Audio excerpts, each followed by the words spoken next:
Ogni settimana mi ritrovo a togliere la polvere dai mobili e soprattutto d'inverno col riscaldamento acceso ce n'è sempre troppa, nonostante passo spesso sia l'aspirapolvere che il robot aspiratore. Questo mi fa pensare che gran parte finisca anche nei miei polmoni, se il naso non riesce a trattenerla tutta quanta. Forse per questo da mesi ho la gola irritata, con una tosse antipatica che non sembra passare. Comincio a documentarmi e scopro che la polvere che osservo in casa è solo la minima parte di quella presente nell'aria, in quanto il grosso non è visibile a occhio nudo, perché è più piccola di 40 micron. Tieni conto che un micron è un millesimo di millimetro. Trovo un'immagine che mi fa molto riflettere sui rischi che corriamo. Il nostro naso può filtrare solo le particelle più grandi di 6 micron, quindi il PM10, mentre quelle da 2,5 micron, ossia il PM2,5, finiscono dritte nei bronchi. Decido di andare a fondo della questione e mi procuro un misuratore affidabile delle polveri sottili, dette anche particolato, il rilevatore TempTop, di cui trovi il link nella descrizione, grazie al quale ho la conferma che l'aria è molto inquinata e a ragione viene definita il killer invisibile. L'argomento mi incuriosisce e provo il rivelatore anche in altre situazioni, per esempio con i fumatori. Le sigarette elettroniche, alla pari di quelle classiche, fanno schizzare il rivelatore oltre la soglia massima e in così breve tempo che mi chiedo quanto possa essere il particolato che finisce nei polmoni di chi fuma. Qualcuno ipotizza che sia il vaporacqueo a far salire i livelli.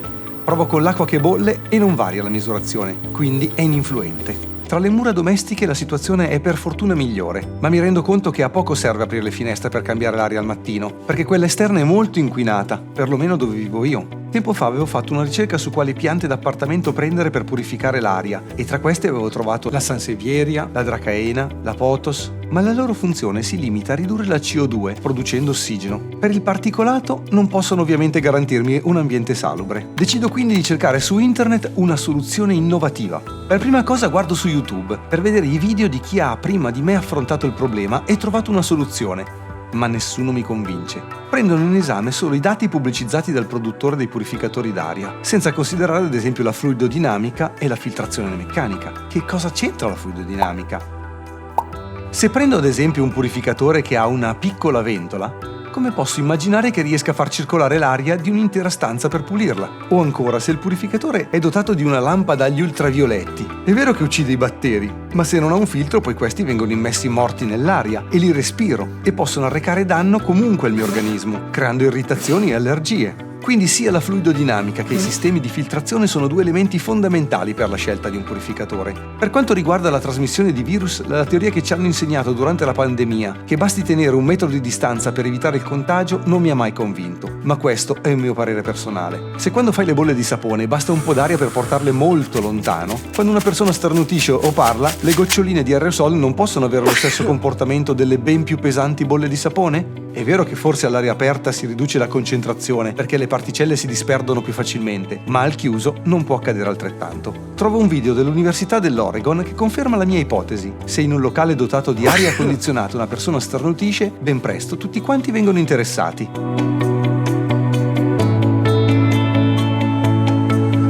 Ancora una volta decido di avvalermi del mio informatore. Le foto, chissà come ha recuperato, parlano di un progetto che il Politecnico di Milano sta realizzando. Hanno installato dei purificatori d'aria in 40 classi di 4 scuole di Milano e stanno analizzando i dati relativi alla qualità dell'aria, paragonandoli con i dati forniti da altrettante 40 classi in cui non sono presenti purificatori. Interessante. Ora devo solo scoprire chi sia l'azienda produttrice di quei depuratori d'aria, perché se è stata selezionata dal Politecnico, allora verosimilmente è un'eccellenza del settore. Il purificatore d'aria è il Niveus 100, prodotto dalla Netco, un'azienda italiana specializzata nella progettazione e nella produzione di impianti per la purificazione d'aria. Documentandomi su internet scopro che il purificatore d'aria Niveus 100 della Netco sembra molto efficace e innovativo. È dotato di 8 metri quadri di filtro di livello ULPA 15 che blocca particelle fino alla dimensione di 0,12 micron, quindi anche molti virus, e di 1 carboni attivi per bloccare i gas quali la formaldeide e il benzene. La fluidodinamica del purificatore d'aria Niveus 100 della Netco è stata oggetto di ricerca accurata da un team di ingegneri, per cui in alto presenta tanti fori per l'ingresso d'aria, in modo che possa entrare lentamente da più lati, mentre in basso ne ha pochi, così da aumentare la pressione e quindi la velocità di uscita. In questo modo l'aria emessa nell'ambiente tende ad andare molto lontano, lungo il pavimento, per poi risalire le pareti e tornare dall'alto verso i fori di aspirazione. valutazione. Sempre online scopro che tutte le palestre Virgin Active d'Italia lo hanno adottato per garantire un ambiente salubre ai propri atleti, e anche questo mi conferma che sono sulla strada giusta. Una settimana dopo ho a casa il purificatore d'aria Niveus 100i della Netco. Riesce a filtrare 300 metri cubi d'aria in un'ora ed è dotato di motore brushless da 80 watt, quindi non necessita di manutenzione, assorbe poca corrente ed è abbastanza silenzioso. È dotato di tecnologia 4.0 e quindi posso connetterlo direttamente a uno smartphone o a un tablet oppure attraverso internet a distanza. Questo consente di poterlo controllare dovunque mi trovi. Permette di visualizzare sia da remoto che sul suo display la qualità dell'aria, lo stato del filtro, la quantità di CO2, la velocità della ventola e la pianificazione settimanale. E rispetto ai filtri degli altri purificatori commerciali è decisamente più grande e di tipo superiore, ULPA, quindi più performante.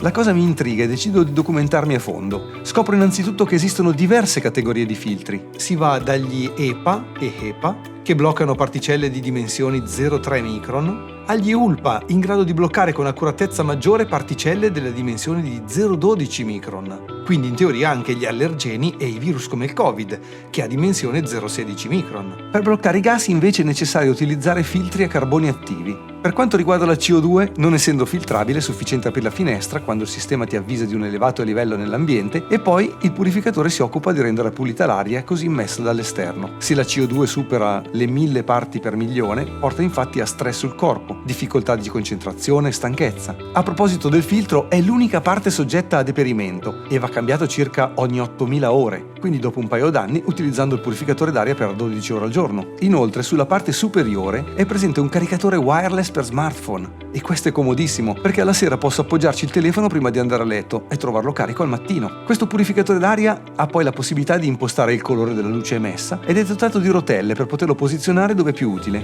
Volendo essere sicuro di aver fatto una buona scelta, per prima cosa metto sotto stress il purificatore d'aria Niveus 100, chiudendolo in un cubo di plexiglass dove ho installato una macchina del fumo. Incredibile! In soli 2 minuti l'aria da impenetrabile torna pulita. Prima di accenderlo in casa misuro i valori d'aria in tutte le stanze a diverse altezze da terra. Tenendo conto che l'Organizzazione Mondiale della Sanità ha fissato il valore delle polveri sottili o particolati a 15 per il PM2,5 su media giornaliera e a 5 su media annua, voglio capire quanto questo purificatore d'aria sia efficace. E in meno di un'ora l'intera stanza è scesa da 10 a 2. Il giorno successivo misuro la qualità dell'aria in tutte le stanze ed è pulita ovunque. Questo significa che non serve spostarlo, ma comunque riesce a lavorare molto bene dove l'ho posizionato. Provo anche a utilizzarlo in cucina quando friggo e i risultati mi sorprendono. I valori di PM2,5 salgono alle stelle, nonostante abbia la finestra aperta, ma col depuratore d'aria Niveus 100 tornano alla normalità in pochi minuti. Chissà che benefici potremmo trarne se venisse installato negli uffici, nelle sale d'attesa e nelle scuole. Ormai sono mesi